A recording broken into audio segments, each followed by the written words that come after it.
Hindi mawawala ang Pasko dahil palagi natin siyang mahanap.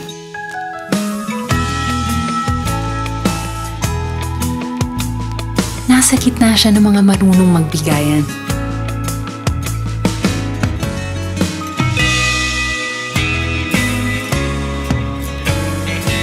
Nakikita siya sa mga nagtutulungan.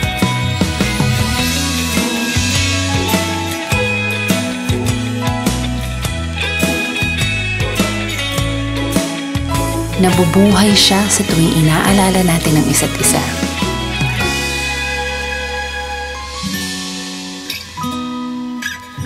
At sa bawat maliit na kabutihan na ating ipinadadama.